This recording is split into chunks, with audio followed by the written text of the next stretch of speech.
Assalamualaikum warahmatullahi wabarakatuh. Saya Iza Afkarina Zuhriyati dengan NIM 24210101057.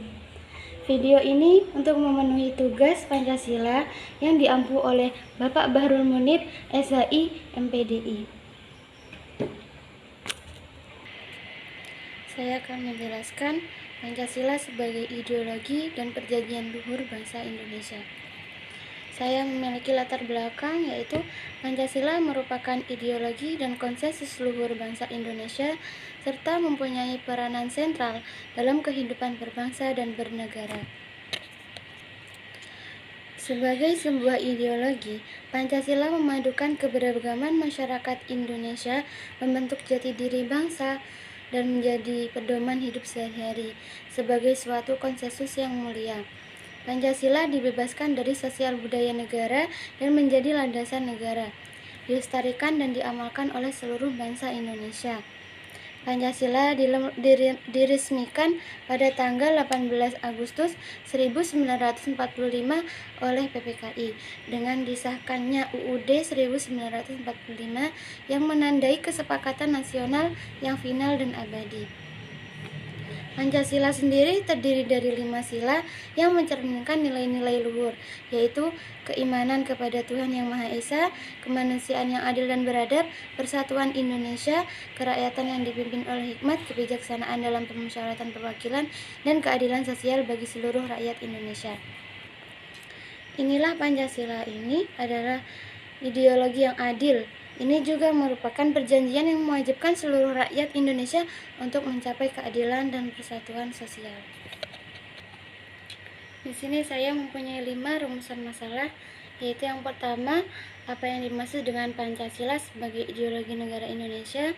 Yang kedua, apa makna Pancasila sebagai perjanjian luhur bangsa Indonesia. Yang ketiga, bagaimana pengaruh penerapan nilai-nilai Pancasila dalam kehidupan masyarakat dan kebangsaan Indonesia.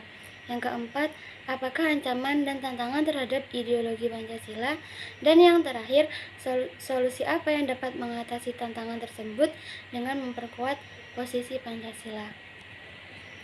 Baik, langsung saja ke pembahasan yang pertama, yaitu Pancasila sebagai ideologi negara Indonesia. Mari kita pelajari dulu apa itu ideologi. Ideologi berasal dari bahasa Yunani yang terdiri dari 2 kata, yaitu ide atau logos. Ide artinya ide, gagasan atau konsep, sedangkan logos merujuk pada hasil pemikiran. Dengan demikian, secara etimologis, ideologi dapat diartikan sebagai ilmu yang mengkaji usul-usul, asal-usul, dan hakikat gagasan atau pemikiran. Ideologi juga dapat disebut sebagai sistem gagasan yang mengatur semua pikiran tentang kehidupan, dilengkapi dengan berbagai sarana, kebajikan, dan strategi. Tujuan yang ingin dicapai disesuaikan dengan nilai-nilai dalam filsafat yang menjadi sumbernya. Dengan demikian, dapat disimpulkan bahwa ideologi adalah hasil pemikiran yang mencakup nilai-nilai tertentu untuk mencapai tujuan tertentu. Ideologi yang berfungsi sebagai identitas suatu negara karena memiliki peran penting dalam memperkuat identitas masyarakat suatu bangsa. Setelah mempelajari apa itu ideologi, mari kita pelajari apa itu Pancasila. Pancasila merupakan usaha pemikiran masyarakat Indonesia untuk mencari kebenaran yang berupaya mendekati pemahaman yang relevan dengan ruang dan waktu. Setelah mengetahui apa itu ideologi, apa itu Pancasila, mari kita pelajari apa makna Pancasila sebagai ideologi bangsa Indonesia. Makna Pancasila sebagai ideologi bangsa Indonesia adalah bahwa nilai-nilai yang terkandung di dalamnya menjadi cita-cita normatif untuk penyelenggaraan bernegara.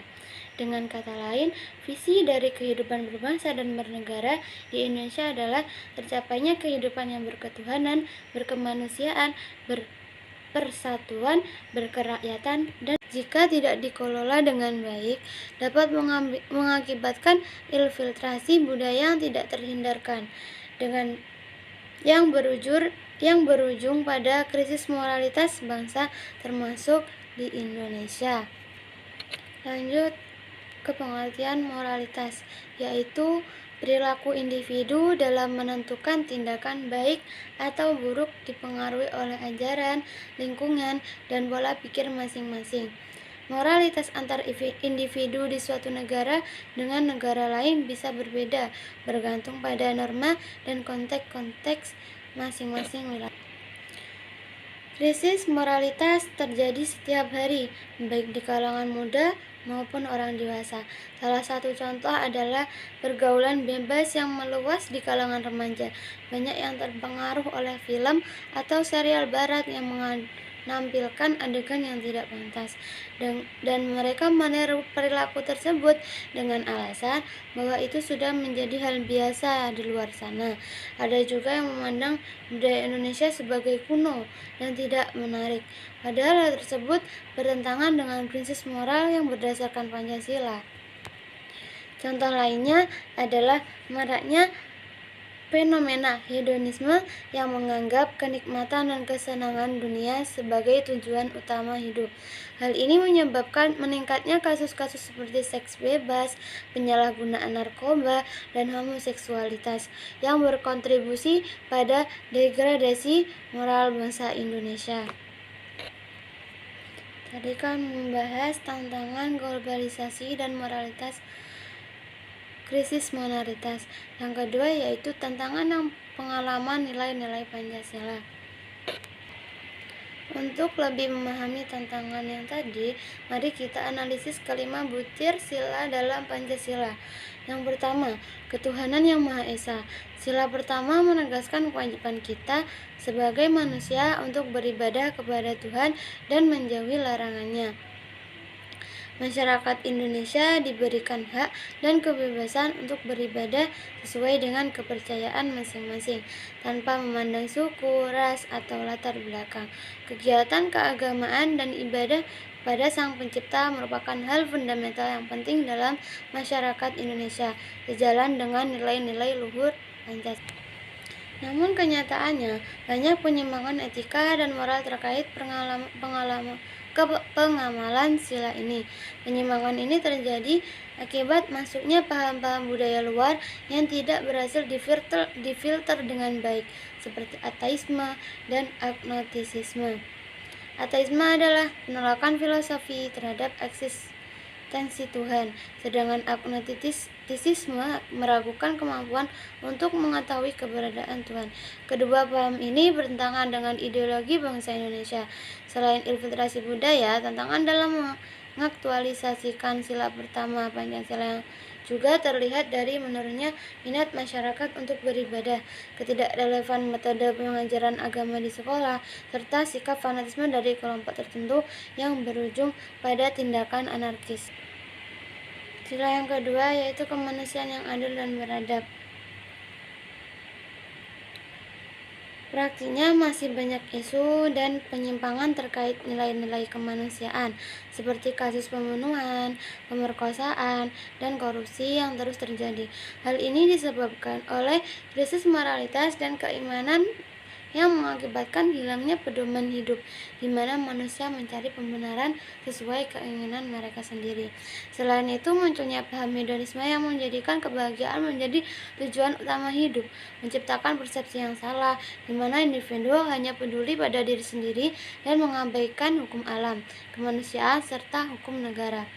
Penyebab lain adalah infiltrasi budaya asing yang tidak disaring dengan baik oleh masyarakat. Tantangan internal seperti ketidaksengajaan hukum dan krisis ekonomi juga menghambat pengamalan sila ini. Ketiga, persatuan Indonesia. Sila ketiga menekankan pentingnya persatuan dan kerukunan di antara warga negara yang berbeda-beda. Tantangan tentang sila ini yaitu seperti paham individualisme dan fanatisme dari sekelompok orang tetap ada.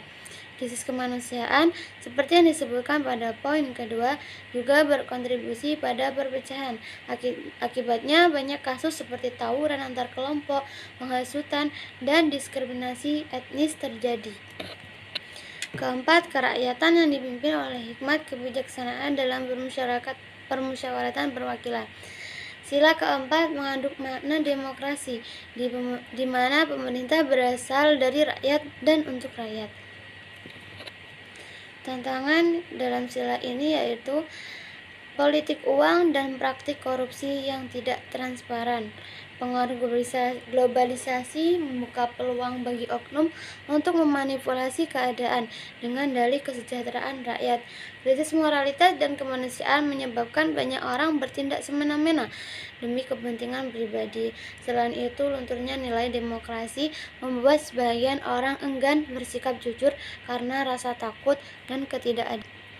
Kelima, keadilan sosial bagi seluruh rakyat Indonesia. Sila terakhir ini menegaskan pentingnya keadilan dalam seluruh aspek kehidupan masyarakat demi tercapainya negara yang adil dan makmur. Tantangannya seperti kemajuan teknologi dan globalisasi membuat manusia cenderung egois dan individualisme, serta mendorong munculnya paham kapitalisme dan marginalisasi kaum miskin. Krisis moralitas dan kemanusiaan yang diakibatkan oleh infiltrasi budaya yang tidak terkendali membuat keadilan sulit ditegakkan di Indonesia. Dan lanjut ke pembahasan yang terakhir, yaitu solusi yang dapat mengatasi tantangan tersebut dan memperkuat posisi Pancasila.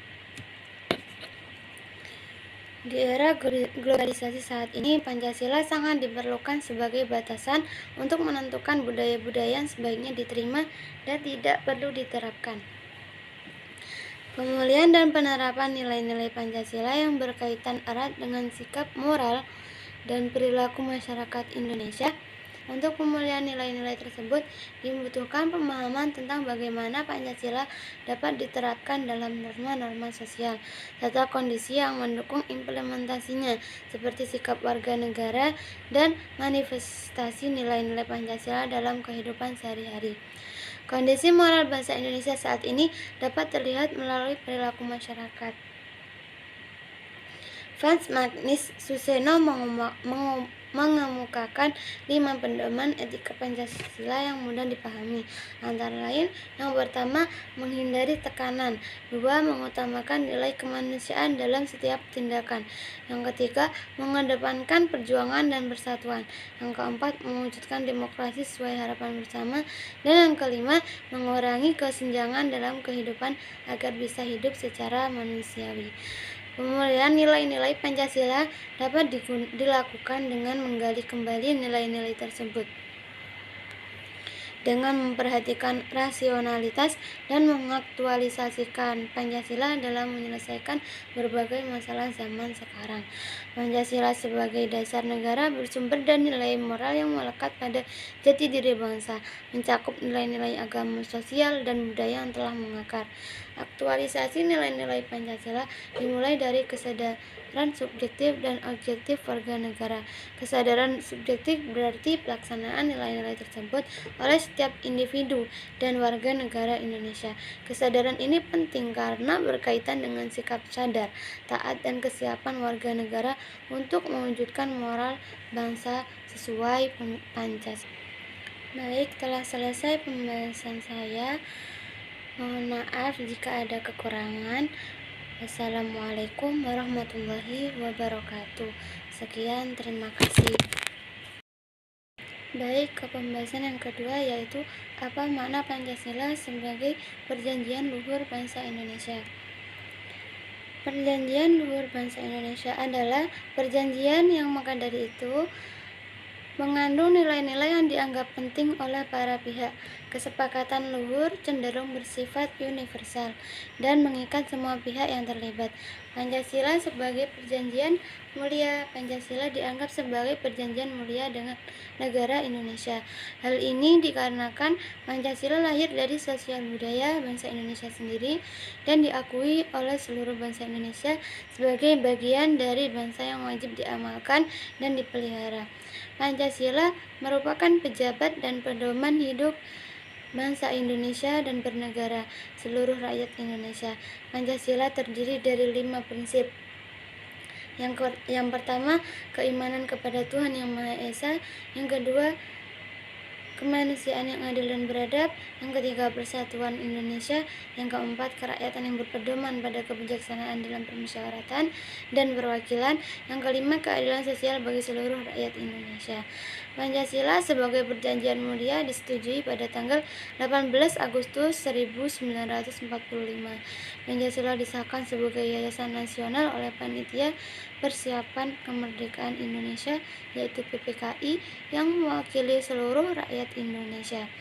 Pancasila juga disebutkan dalam pembukaan UUD 1945 sebagai dasar negara dan ideologi nasional.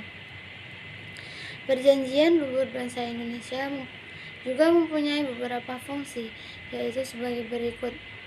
Sebagai cita-cita nasional, yaitu menunjukkan tujuan dan arah perjuangan demi kesejahteraan, keadilan, dan kemajuan bangsa Indonesia.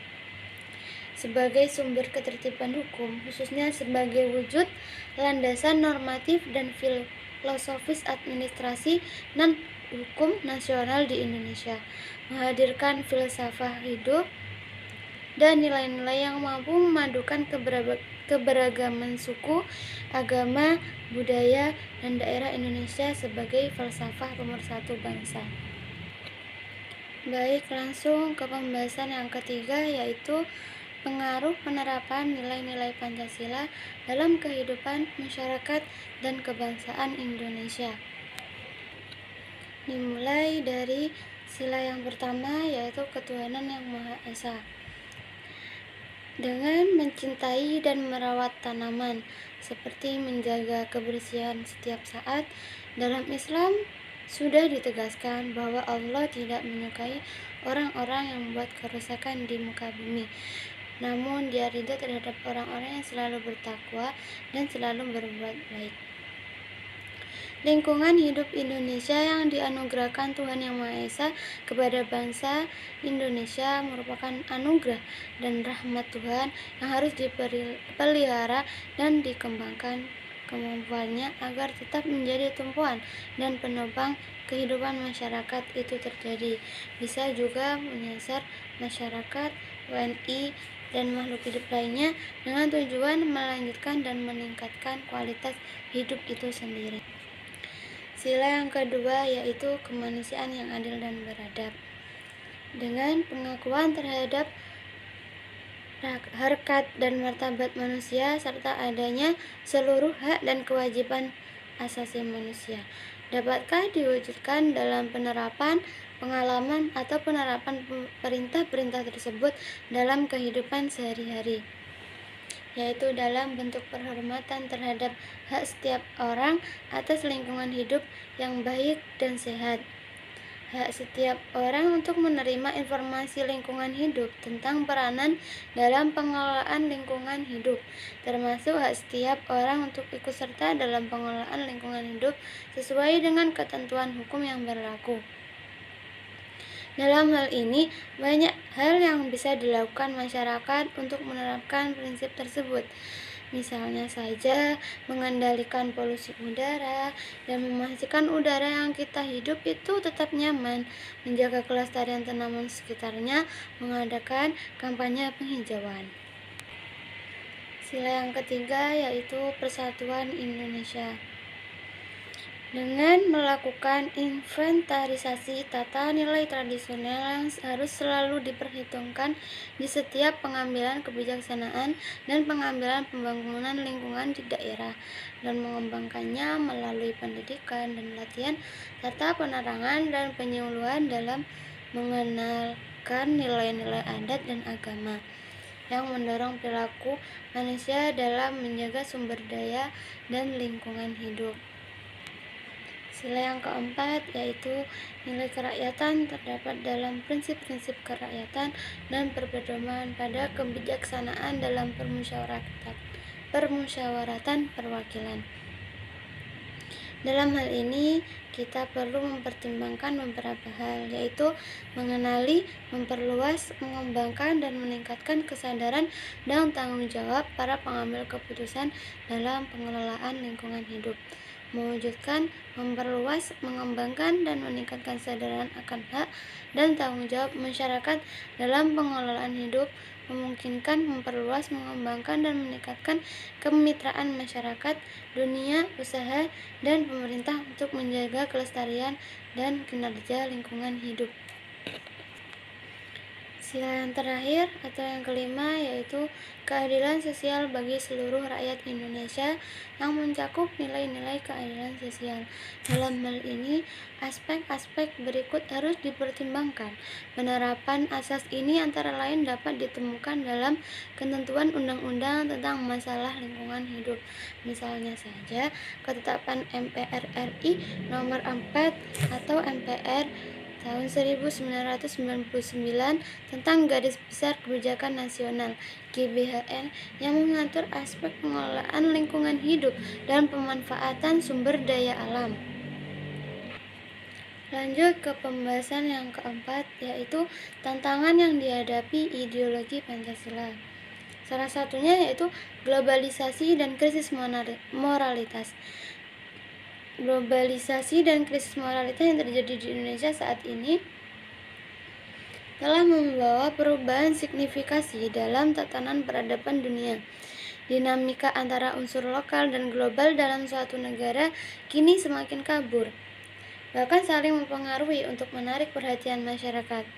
Budaya dan nilai-nilai lokal seringkali tergerus oleh pengaruh modernisasi. Apa itu modernisasi? Modernisasi adalah usaha untuk beradaptasi dengan zaman dan kondisi dunia saat ini. Menurut KBBI, modernisasi didefinisikan sebagai proses pergeseran perilaku dan moral warga masyarakat untuk memenuhi tuntunan zaman.